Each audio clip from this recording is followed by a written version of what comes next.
विधानसभा निवडणुकीपूर्वी आमचं ठरलंय अशा आशयाचे बॅनर शहर उत्तरमध्ये झळकत असल्याने यंदाच्या विधानसभा निवडणुकीत विद्यमान आमदार विजयकुमार देशमुख पक्षांतर्गत मोठ्या बंडाचा सामना करावा लागेल असं चित्र पाहायला मिळत आहे।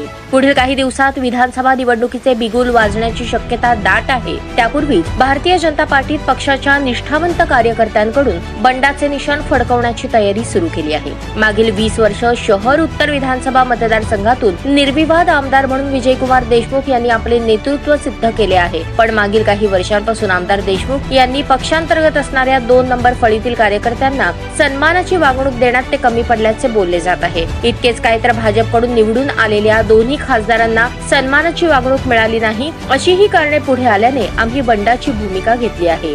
पुढे नाव न सांगण्याच्या अटीवर आपली भूमिका स्पष्ट करताना भाजपचे बंडखोर नेते म्हणाले, जे पेरले तेच उगवणार असं म्हणत माजी खासदार लिंगराज वळल्याळ यांचे नेतृत्व संपवत असताना ज्या पद्धतीने पेरणी केली होती त्याच पद्धतीची पेरणी आता देखील झाली आहे। आता ती पात्रे बदलली आहेत। थोडक्यात काय तर कर्मा रिटर्न असं म्हणत पक्षांतर्गत असंतोषांना वाचा फुटली आहे।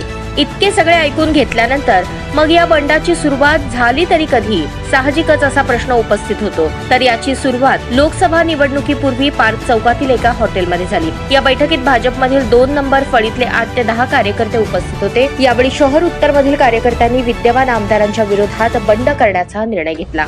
नेत्यांना पक्षांतर्गत सन्मानाची वागणूक मिळत नाही अशा बाता करणाऱ्या 2 नंबर फळीच्या कार्यकर्त्यांनी किती वेळा पालिकेची सार्वत्रिक निवडणूक लढवली याचा देखील विचार झाला पाहिजे। पालिकेच्या निवडणुकीत 5000 देखील मते घेऊ शकत नाहीत असे नेतृत्व जर का नेतृत्व बदलाची भाषा करत असेल तर ते पक्षाच्या नेतृत्वाला समजत नसेल का? बॅनरबाजी करून कोणते नेतृत्व बदलत नसते तर त्यासाठी सर्वश्रुत सर्वमान्य सक्षम नेतृत्व आपल्या कळपात असणे गरजेचे असते। कदाचित हीच गोष्ट बंडखोर कार्यकर्त्यांना उमगली नसावी। शेवटी या बंडानंतर फार तर काय होईल? राष्ट्रीय पातळीवरचे नेते सोलापूरला येतील, बंडखोर कार्यकर्त्यांची मनधरणी करतील। मनधरणी करून देखील बंडखोरांनी आपले बंड कायम ठेवले तर राष्ट्र निर्माणासाठी आपल्याला एकत्रित यावं लागेल अशी भावनिक साथ घालतील। पण यंदाच्या वेळी आमचा निर्धार पक्का आहे। पक्षाच्या वरिष्ठ नेतृत्वाने आमच्या भावनेची कदर केली नाही तर यंदाच्या विधानसभा निवडणुकीत आम्ही बंडखोरी करणार हे मात्र नक्की असा स्पष्ट इशारा एका बंडखोर नेत्याने दिलाय। शहर उत्तर मधील भाजपच्या कार्यकर्त्यांच्या या बंडाला विद्यमान आमदार कशा पद्धतीने हाताळणार याकडे आता सर्वांचं राजकीय जाणकारांचं लक्ष लागून राहिलं आहे।